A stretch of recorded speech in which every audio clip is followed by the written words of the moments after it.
Bonjour à tous mes blooms, j'espère que vous allez bien. Je suis Volange, créatrice de podcasts basés sur le développement personnel et l'épanouissement de soi. Je vous aide et vous guide vers le bien-être et la reconstruction personnelle suite notamment à un choc post-traumatique. Vous pouvez me retrouver sur Instagram sous le nom de Volange avec 3 L où je vous partage également des conseils sur le développement personnel et n'hésitez pas à rejoindre le mouvement que j'ai créé qui est le hashtag VolangeLife. Je serai ravie de voir vos publications.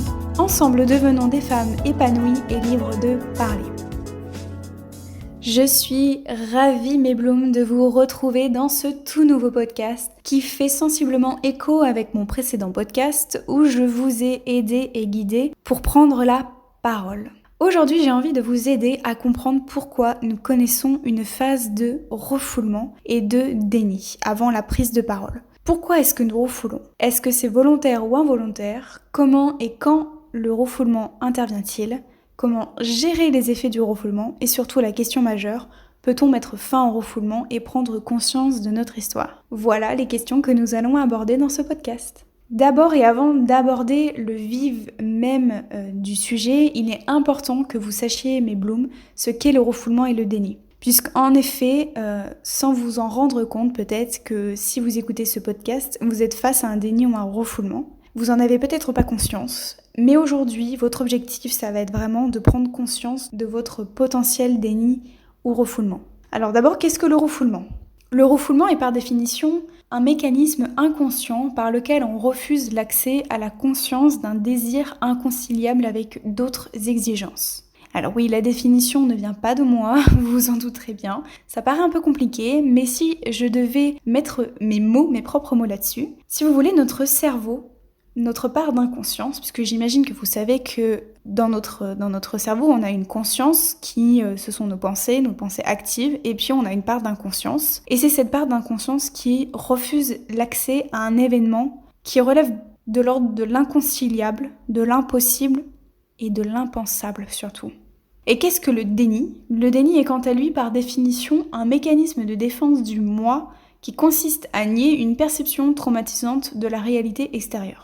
Alors, je ne sais pas si vous connaissez ces termes de psychanalyse, de psychologie, le moi, le surmoi et le ça. C'est une conception freudienne que voilà, je ne vais pas détailler dans ce podcast parce que sinon ce serait bien trop compliqué. Mais si ça vous intéresse, vous pouvez bien évidemment aller chercher sur internet ou me poser des questions, il n'y a aucun problème. Je serai à votre écoute. Mais ce qu'il faut savoir, c'est que la défense du moi, donc c'est la défense du conscient. Le moi représente la conscience, le fait de notre personne, nous-mêmes. Et cette défense de cette conscience, eh bien, nie la perception d'un événement, d'une réalité extérieure, donc d'une potentielle agression. Encore une fois, ce sont vraiment des notions qui sont très compliquées, le moi, sur moi et ça. Je ne vais pas les développer ici. Ce qu'il faut retenir, c'est que il y a une petite différence entre le refoulement et le déni. Moi, vous allez principalement m'entendre parler de refoulement. C'est sensiblement la même chose, mais voilà. Les deux notions sont un peu différentes, mais par contre, ce sont des notions, le déni et le refoulement, que personne ne connaît. Vous ferez l'expérience dans votre entourage, si vous avez vécu un refoulement ou si vous êtes en train de le vivre peut-être, faites l'expérience, parlez-en autour de vous. Il y a peu de monde qui connaît le refoulement et le déni. Généralement, moi, quand j'ai dit, j'ai refoulé pendant 12 ans, il y a des gens qui m'ont dit « mais c'est quoi le refoulement ? Qu'est-ce que c'est que le déni ?» etc.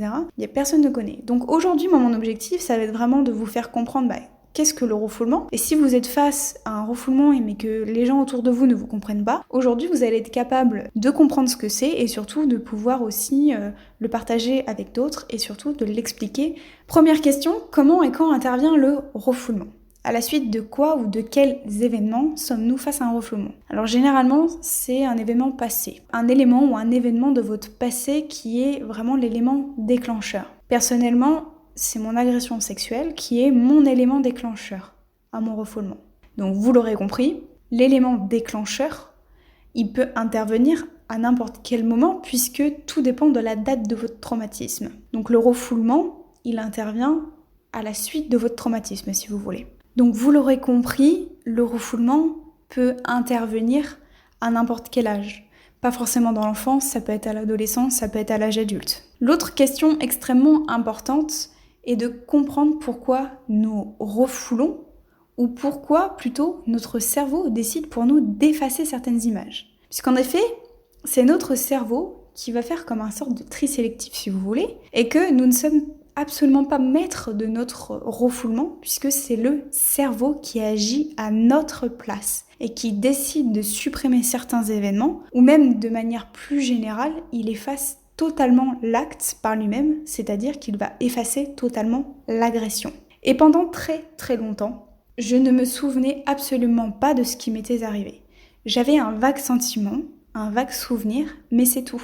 J'avais une vague impression, si vous voulez, comme voilà, quelques sentiments, des ressentis, mais c'est tout. Mon cerveau a fait totalement un trou noir, un blackout. Pourquoi ? Parce que notre cerveau nous protège. Pour ma part, je parle pour la parole de chaque victime ici, l'agression est extrêmement violente. Et vous imaginez bien que c'est un événement qui est incompréhensible pour un enfant de 8 ans. L'enfant de 8 ans, il est incapable de comprendre ce qui lui arrive, puisque normalement, il est totalement dépendant de ses parents, c'est ses parents qui le mettent en garde, etc. Et généralement, les parents ne le mettent pas en garde sur ce genre de sujet-là, vous imaginez bien. Donc c'est de l'ordre de l'impossible et de l'incompréhensible pour l'enfant. Donc, que fait notre cerveau ? Eh bien, pour nous protéger, il a effacé tout simplement les images. Il a effacé les images négatives. Alors le cerveau, vous vous rendez bien compte qu'il a un pouvoir extrêmement puissant, un peu magique si vous voulez, mais ce qu'il faut bien comprendre, mes Bloom, c'est que l'enfant de 8 ans, ou peu importe l'âge, il n'a pas d'autre choix que d'oublier, puisqu'il ne comprend pas du tout ce qui lui arrive, donc le seul moyen de se protéger, eh bien, c'est d'oublier. Donc effectivement, c'est un travail du cerveau, mais voilà, je voulais vraiment insister et mettre vraiment l'accent dessus. À notre niveau, maintenant, moi j'ai 22 ans, donc à l'âge adulte, on est capable, nous, en tant qu'adultes, de comprendre ces choses-là, du viol, de l'agression sexuelle, des violences, du harcèlement. Nous, ce sont des notions qu'en tant qu'adultes, nous connaissons, que nous maîtrisons, entre guillemets, mais nous en avons la connaissance. Nous savons comment réagir, comment faire face, etc. Mais un enfant de 8 ans, il est incapable, il est complètement dépendant de ses parents. Donc vraiment, le seul moyen pour lui de se protéger, c'est d'oublier. Ensuite, vous allez me demander, mais combien de temps dure le refoulement ? Eh bien, il n'y a pas du tout de durée. Il n'y a aucune durée de refoulement. Pour ma part, le refoulement, il a duré 12 ans. Mais ça peut être moins, ça peut être toute la vie. Il y a des femmes pour qui le refoulement dure toute leur vie. Elles gardent pour elles le traumatisme en elles toute leur vie. Donc il n'y a pas de durée, il n'y a pas de maximum, de minimum, non ça n'existe pas. Il n'y a pas de bien ou pas bien, non. Le refoulement, il dure quand il dure. Quand est-ce que intervient la fin du refoulement ? Eh bien, la fin du refoulement peut arriver à tout moment. Pour ma part, ce fut l'âge où je suis devenue une femme, mais ça peut être au moment d'une grossesse, au moment d'un accouchement, d'un décès, ça peut être vraiment un événement bien particulier, donc ça va être vraiment au cas par cas. Mais par exemple, en ce qui me concerne, la fin de mon refoulement, donc ça a été quand j'ai eu l'âge de la majorité sexuelle, donc c'était à mes 18 ans. Mais ce qu'il faut savoir, c'est que mon cerveau, à mes 18 ans, ne m'a transmis qu'une partie de mes souvenirs. Donc, si vous voulez, j'ai des photos, comme si on avait pris des photos, si vous voulez, dans ma mémoire. J'ai un vague sentiment, voilà, des photos, des images, des petits souvenirs. Mais si je reconstitue l'histoire en entier, eh bien, il y a un moment donné où je ne me souviens pas. Donc mon cerveau, il m'a transmis qu'une partie de mes souvenirs. Alors c'est peut-être votre cas, vous aujourd'hui. Peut-être que vous vous souvenez que d'une partie de votre histoire et qu'à un moment donné, vous êtes là et vous faites face et puis vous vous dites, là en fait, je me souviens plus de la suite. Alors, il y a plusieurs possibilités. Soit les choses ne reviendront jamais, c'est tout à fait possible. Soit ça peut revenir, comme je vous disais, à travers des événements, une grossesse, un accouchement, un décès, des événements particuliers. Alors moi, on m'a prévenu que effectivement la suite de mon histoire pourrait revenir lors d'une grossesse notamment. Donc je suis prévenue et je sais que potentiellement j'aurais besoin d'être suivie par une thérapie notamment. Donc si c'est votre cas aussi, n'hésitez pas à aller voir quelqu'un, à consulter quelqu'un si c'est vraiment votre cas. Si toutefois les images ne vous reviennent pas, vous avez une possibilité, c'est de vous recréer votre histoire. Alors, je vous conseille vivement, je vous recommande vraiment de suivre une thérapie si vous voulez reconstruire l'histoire. Si vous avez des phases qui vous manquent, n'hésitez pas à aller voir quelqu'un parce que c'est extrêmement lourd est très compliqué psychologiquement de faire ça tout seul, vraiment. Donc moi je l'ai fait, ça n'a pas marché.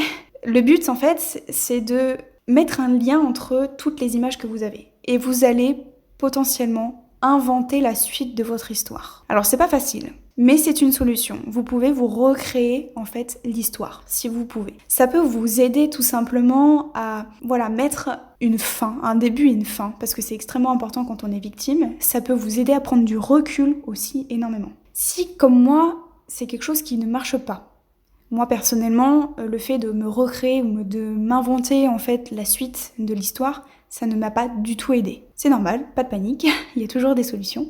Vous pouvez aller voir par exemple d'autres spécialistes. Donc pour ma part, dans quelques semaines, je vais aller voir un kinésiologue. Alors je ne sais pas si vous connaissez la kinésiologie, mais c'est une médecine alternative si vous voulez, où on travaille beaucoup sur les émotions, le fait de diffuser les énergies, les émotions, etc.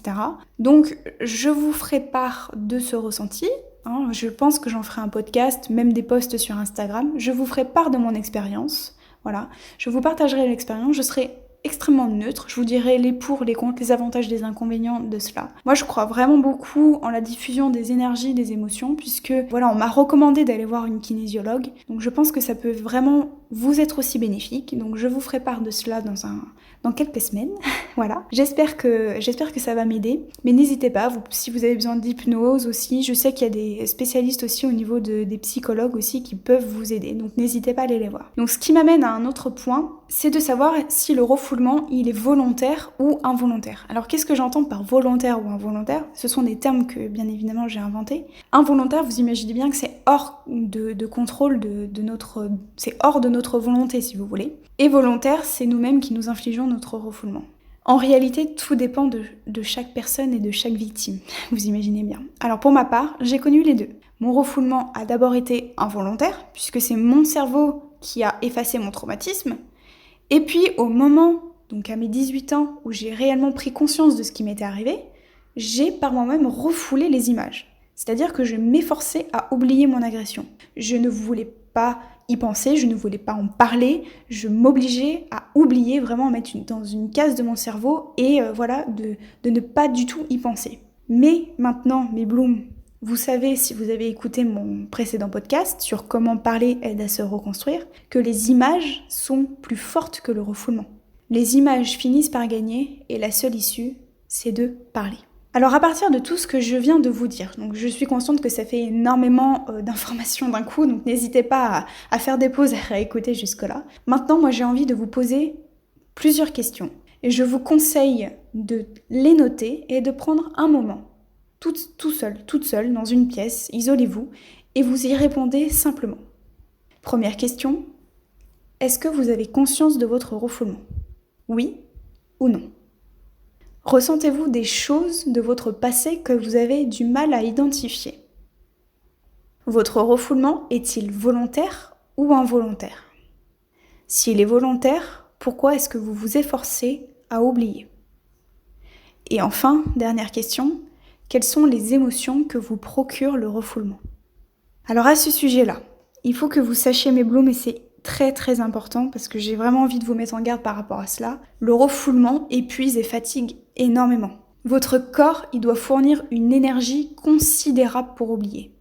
En fait, c'est comme si vous faisiez une séance de sport. Votre corps est mené vraiment à rude épreuve et il doit vraiment se dépenser et dépenser énormément d'énergie. Si vous vous sentez fatigué émotionnellement, si vous avez mal au crâne, vous avez des migraines constantes, si vous avez une perte de motivation, si vous êtes un peu dépressive, si vous avez du mal à vous concentrer, tout cela, ce sont des signes de refoulement, ou du moins, si on ne peut pas qualifier cela de refoulement, il y a quelque chose à l'intérieur de vous qui vous travaille. Alors face à cela, parce que c'est extrêmement fatigant, moi je l'ai encore vécu il n'y a pas longtemps, donc vraiment c'est extrêmement fatigant de gérer en fait le refoulement. Donc moi je vais vous donner des conseils pour gérer au mieux le refoulement, parce que je conçois que c'est extrêmement compliqué de parler, de mettre des mots, etc. Et que même moi là, à l'heure actuelle où je vous parle, il est fort probable qu'il y a à certains moments de la journée où il y a des fois on n'a pas envie du tout d'y penser à notre agression, on a juste envie de prendre du temps pour soi, d'être heureuse, etc. Donc je vais vraiment vous donner des conseils pour vraiment vous aider.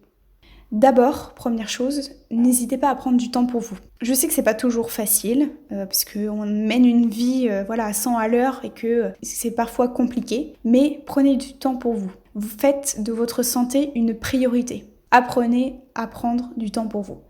Si vous vous sentez fatigué ou épuisé, reposez-vous, faites des siestes, vous pouvez bouquiner, vous pouvez flâner, regarder les oiseaux, aller dans un parc, vous asseoir sur un banc, etc. Ce que vous voulez, mais faites quelque chose qui vous apaise et surtout qui vous apaise l'esprit parce que c'est vraiment ça qui travaille. En fait, c'est votre esprit qui travaille constamment, qui refoule constamment et trouvez le moyen, peut-être lire, faites quelque chose qui vous décroche en fait du refoulement et qui vous ramène à la réalité.